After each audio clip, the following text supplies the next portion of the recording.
ஒரே ஒரு கவசம், வாழ்க்கை முழுவதும் பாதுகாப்பு. கந்த சஷ்டி கவசம், முருகன் அருள்.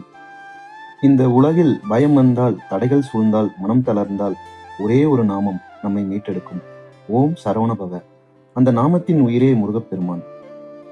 இந்த முருகனின் அருளை ஒரு கவசமாக நம்மை சுற்றி காட்டும் மந்திரமே கந்த சஷ்டி கவசம்.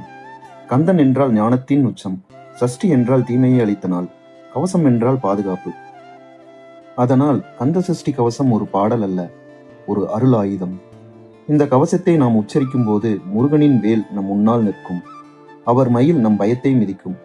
அவர் பார்வை நம் கர்மங்களை எரிக்கும். கவசத்தின் ஒவ்வொரு வரியும் நம் உடலின் ஒவ்வொரு பகுதிக்கும் பாதுகாப்பு தருகிறது. தலைக்கு கவசம், கண்களுக்கு கவசம், நெஞ்சுக்கு கவசம், கால்களுக்கு கவசம். என்னை எந்த தீய சக்தியும் தொட்டுவிட முடியாது என்ற நம்பிக்கை உள்ளத்தில் உருவாகும். முருகன் எதிரிகளை மட்டும் அழிப்பவன் அல்ல, நம் உள்ளத்தில் இருக்கும் பயம், கோபம், குழப்பம் எல்லாவற்றையும் அளிப்பவர். அதனால்தான் அவர் ஞான முருகன்.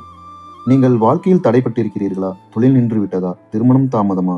மனம் அமைதியில்லையா? ஒரு நம்பிக்கையுடன் கந்த சஷ்டி கவசம் சொல்லுங்கள். முருகன் வழிகாட்டுவார், வழியை திறப்பார்.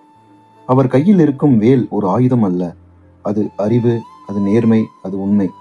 அறியாமையை குத்தி ஞானத்தை தரும் ஒரே தெய்வம் முருகப்பெருமான். கந்த சஷ்டி நாளில் இந்த கவசம் சொன்னால் அருள் பல மடங்கு பெருகும். ஆனால் ஒரே நாளுக்காக அல்ல, தினமும் சொன்னால் வாழ்க்கையே ஒரு பாதுகாப்பு வட்டமாக மாறிவிடும். கஷ்டம் வந்தாலும் கவலை வேண்டாம், ஏனெனில் முன்னால் முருகன் நிற்கிறார், பக்கத்தில் அவர் வேல் இருக்கிறது. ஓம் சரவண பவ. இந்த நிமிடத்தில் மனதில் சொல்லுங்கள், முருகா என்னை நீ காப்பா என்று. அவ்வளவுதான், முருகன் பார்த்துக் கொள்வார். ஓம் சரவண பவ. வேல்முருகன் துணை. இந்த அருள் உங்களுக்கு அமைதி கொடுத்திருந்தால் முருகன் நாமத்தை மற்றவர்களுக்கும் கொண்டு சேர்ப்போம்.